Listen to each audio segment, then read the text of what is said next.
This is a reading of Charlie and the Chocolate Factory, chapter 11, The Miracle.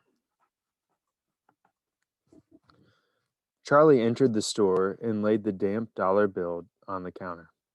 "When Wonka's Whipple Scrumptious Fudge Mellow Delight," he said, remembering how much he had loved the one he had had on his birthday. The man behind the counter looked fat and well fed. He had big lips and fat cheeks and a very fat neck. The fat around his neck bulged out all around the top of his collar like a rubber ring. He turned and reached behind him for the candy bar. Then he turned back again and handed it to Charlie. Charlie grabbed it and quickly tore off the wrapper and took an enormous bite. Then he took another and another. And oh, the joy of being able to cram large pieces of something sweet and solid into one's mouth. The sheer blissful joy of being able to fill one's mouth with rich, solid food. "You look like you wanted that one, Sonny," the shopkeeper said pleasantly. Charlie nodded, his mouth bulging with chocolate. The shopkeeper put Charlie's change on the counter. "Take it easy," he said. "It'll give you a gut ache if you swallow it like that, without chewing." Charlie went on wolfing the candy. He couldn't stop. And in less than a half a minute, the whole thing had disappeared down his throat. He was quite out of breath, but he felt marvelously, extraordinarily happy. He reached out a hand to take the change. Then he paused. His eyes were just above the level of the counter. They were staring at the little silver coins lying there. Coins were all dimes. There were 9 of them altogether. Surely it wouldn't matter if he spent just one more. "I think," he said quietly, "I think I'll have just one more of those candy bars. The same kind as before, please." "Why not?" the fat shopkeeper said, reaching behind him again and taking another Whipple Scrumptious Fudge Mellow Delight from the shelf. He laid it on the counter. Charlie picked it up and tore off the wrapper. And suddenly, from underneath the wrapper, there came a brilliant flash of gold. Charlie's heart stood still.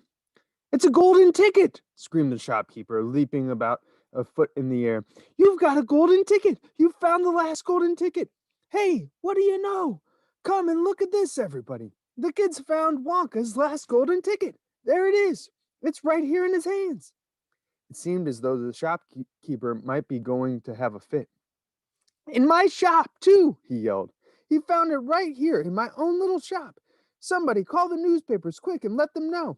Watch out now, Sonny. Don't tear it as you unwrap it. That thing's precious." In a few seconds, there was a crowd of about 20 people clustering around Charlie, and many more were pushing their way in from the street. Everybody wanted to get a look at the golden ticket and at the lucky finder. "Where is it?" somebody shouted. "Hold it up so all of us can see." "There it is, there!" someone else shouted. "He's holding it in his hands. See the gold shining? How did he manage to find it?" "I'd like to know," a large boy shouted angrily. "20 by the day I've been buying for weeks and weeks." "Think of all the free stuff he'll be getting too," another boy said enviously. "A lifetime supply." "He'll need it, the skinny little shrimp," a girl said, laughing.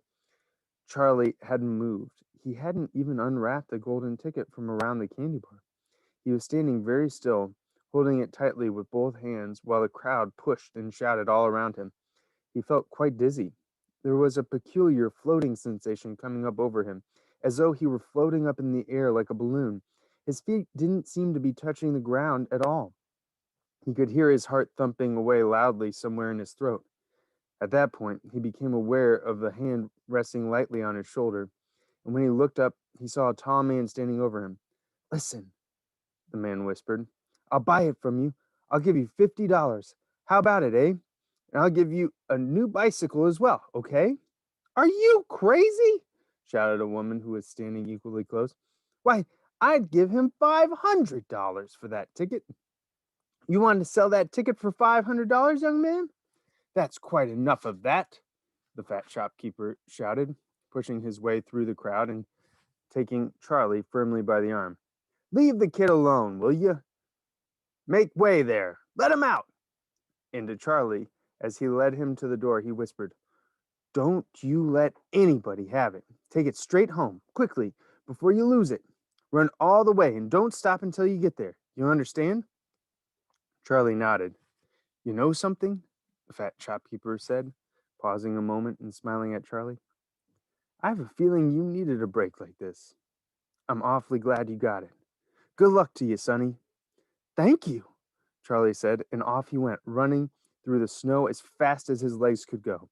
And as he flew past Mr. Willy Wonka's factory, he turned and waved it and sang out, I'll be seeing you! I'll be seeing you soon! And 5 minutes later, he arrived at his own home.